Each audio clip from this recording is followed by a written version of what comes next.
CBI దర్యాప్తు కవిత episode కి సంబంధించి ఎడతెగని చర్చలు జరుగుతున్నాయి. కేటీఆర్ సహా ముఖ్య నేతలతో కేసీఆర్ మంత్రాంగం నడుపుతున్నారు. నిన్నటి నుంచి ఫామ్ హౌస్ లోనే ఉన్నారు జగదీష్ రెడ్డి, పల్లా రాజేశ్వర్ రెడ్డి. కాసేపట్లో ప్రశాంత్ రెడ్డి కూడా వెళ్లబోతున్నారు. అలాగే మరికొంతమంది నేతలు కూడా ఫామ్ హౌస్ కు చేరుకోబోతున్నారు. క్రమశిక్షణ చర్యల విషయంలో ఏం చెయ్యాలి అన్న దానిపైనే ప్రధానంగా చర్చ జరగబోతోంది. మరి కాసేపట్లో ప్రస్తుతం బీఆర్ఎస్ లో మనుగడలో లేని క్రమశిక్షణ సంఘం, గతంలో పార్టీ ధిక్కరణకు పాల్పడ్డ నేతలకు ప్రధాన కార్యదర్శిగా ఉన్న పల్లా రాజేశ్వర్ రెడ్డి ద్వారానే నోటీసులు వెళ్లాయి. మరి ఇప్పుడు కవిత విషయంలో ఎలా ముందుకు వెళ్లాలి అనే దానిపై చర్చలు జరుగుతున్నాయి. అధినేత నిర్ణయం వచ్చేంత వరకు కవిత అంశం మీద మాట్లాడకూడదని బీఆర్ఎస్ నేతలు భావిస్తున్నట్లుగా తెలుస్తోంది.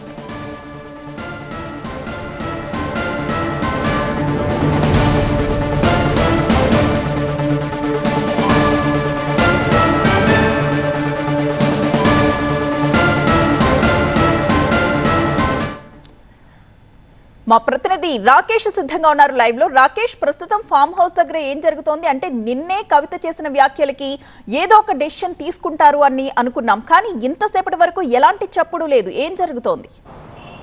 అంత సైలెంట్గానే కనిపిస్తూ ఉంది. ఎందుకంటే రెండు రకాలుగా చూడొచ్చు. పార్టీ అధ్యక్షునిగా ఉన్నారు కేసీఆర్, అదేవిధంగా కవిత తండ్రి కూడా. సో కొంత సెంటిమెంటల్గా ఆలోచించే అవకాశం ఉంటుంది, కొంత కనెక్టివిటీ ఉంటుంది. ఈ విషయంలో నిర్ణయం కొంచెం జాప్యంగా ఉంటుంది. దాంతోపాటుగా నిన్న అర్ధరాత్రి వరకు దీనిపైన చర్చించారు. కేసీఆర్తో పాటు కేటీఆర్ ఉన్నారు, జగదీష్ రెడ్డి ఉన్నారు, ప్రశాంత్ రెడ్డి ఉన్నారు, పల్లా రాజేశ్వర్ రెడ్డి ఉన్నారు, ఎమ్మెల్యే సంజయ్ ఉన్నారు. వీళ్ళంతా కూడా ఫామ్ హౌస్లో ఉన్నారు, సంతోష్ కూడా ఉన్నారు. సో ఫామ్ హౌస్లోనే అర్ధరాత్రి వరకు చర్చించారు. ఒకరిద్దరు మినహా మిగతా వాళ్ళంతా కూడా కేటీఆర్, జగదీష్ రెడ్డి, డాక్టర్ సంజయ్ వీళ్ళంతా కూడా ఫామ్ హౌస్లోనే పడుకున్నారు. మళ్ళీ మార్నింగ్ లేసి ఇప్పుడు మళ్ళీ చర్చిస్తున్నట్లుగా మనకున్నటువంటి సమాచారం. సో సుదీర్ఘంగా అయితే సమావేశం కొనసాగుతుంది. అంత ఈజీగా తీసుకున్నటువంటి డెసిషన్ కాదు. దాంతోపాటు కవిత మొదటి నుంచి పార్టీలో ఉన్నారు, కేసీఆర్ కూతురుగా ఉన్నారు, ఎంపీగా పనిచేశారు, ఎమ్మెల్సీగా పనిచేశారు. ఒక జిల్లా, నిజామాబాద్ జిల్లాను మొత్తం కూడా తను కనుసన్నల్లో పార్టీని నడిపించినటువంటి వ్యక్తి, జాగృతి సంస్థను ఆర్గనైజ్ చేసినటువంటి వ్యక్తి అనుబంధంగా. సో ఇవన్నీ ఉన్నాయి కాబట్టి అంత ఈజీగా డిటాచ్మెంట్ నిర్ణయం తీసుకునేటువంటి అవకాశం ఉంటుంది. కానీ పార్టీ దృష్టిలో, పార్టీ వెల్ఫేర్ దృష్టిలో, పార్టీ భవిష్యత్ దృష్టిలో ఖచ్చితంగా నిర్ణయం తీసుకోవాల్సిన అవసరం అయితే కనిపిస్తుంది పార్టీకి. కాబట్టి కొంత లేటుగానైనా, ఈరోజు కాకపోతే రేపు లేదా ఈరోజు సాయంత్రమో రేపటి వరకు ఒక నిర్ణయం అయితే వెలువడేటువంటి అవకాశం ఉంటుంది. అది సస్పెన్షన్ వేటా, లేదంటే సంజయ్షి ఇవ్వాలంటూ ఒక షోకాజ్ నోటీస్ ఇస్తారా? షోకాజ్ నోటీస్ ఇవ్వాలంటే క్రమశిక్షణ సంఘం ఉండాలి. పార్టీకి క్రమశిక్షణ సంఘం అంటూ ఒక సపరేట్ కమిటీ అంటూ లేదు. కేవలం గతంలో జరిగినటువంటి సంఘటనలు తీసుకుంటే, అంతకుముందు ఎమ్మెల్సీ భూపాల్ రెడ్డిని కానీ, ఆ తర్వాత మాజీ మంత్రి ఈటెల రాజేందర్ని కానీ పార్టీ నుంచి బయటికి పంపించినప్పుడు, సస్పెండ్ చేసినప్పుడు కేవలం పల్లా రాజేశ్వర్ రెడ్డి చేతుల మీదుగానే ఒక లేఖ విడుదలైంది. ఆ లేఖలో సస్పెండ్ చేస్తున్నట్లుగా ఆయన సంతకంతో ఒక లేఖ అయితే కనిపించింది. కానీ ఎక్కడ క్రమశిక్షణ సంఘం అయితే పార్టీలో మనగడలేదు. గతంలో ఉండేది, గత 10-12 ఏళ్ళుగా మాత్రం అది ఆ కమిటీ ఫామ్ అవ్వలేదు, ఆ కమిటీ మనగడలో లేదు. ఏకంగా సస్పెన్షన్లు వేశారు తప్ప ఎప్పుడు సంజాయిషి నోటీసులు ఇచ్చిన సందర్భాలు కూడా లేవు.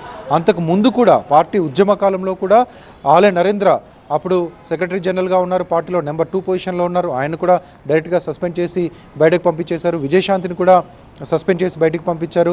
గాదా ఇన్నయ్య, ఇలా చెప్పుకుంటూ పోతే చాలామందిని పార్టీలోంచి సస్పెండ్ చేసి బయటికి పంపించినటువంటి సందర్భాలు ఉన్నాయి. సో వాళ్ళందరిది ఒక ఎత్తు అయితే, కవితను సస్పెండ్ చేయడమా, లేకపోతే సంజయ్ చేయడమా, లేకపోతే ఆమెను వివరణ అడగడమా, ఇవన్నీ చేయడం ఒక ఎత్తుగా భావించవచ్చు. పార్టీలో కీలకమైనటువంటి నేత, కుటుంబ సభ్యురాలు, కేసీఆర్ కూతురు, ఇవన్నీ కూడా అటాచ్మెంట్స్ ఉంటాయి. కాబట్టి కేసీఆర్ అంత ఈజీగా డెసిషన్ తీసుకునేటువంటి అవకాశం ఉండదు. అందుకే డెసిషన్లో కొంత ఆలస్యం కనిపిస్తుంది. ఆమెను పిలిపించి మాట్లాడడమా, ప్యాచప్ చేయడమా, లేకపోతే ఆమె పైన ఏమైనా యాక్షన్ తీసుకోవడమా? పార్టీలో కూడా ఇదే రకమైన చర్చ జరుగుతుంది.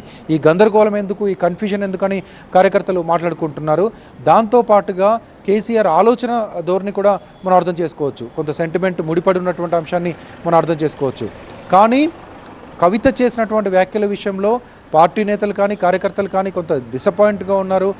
హరీష్ రావుకి సపోర్ట్ చేస్తున్నారనే విషయం నిన్నటి నుంచి అర్థమవుతుంది.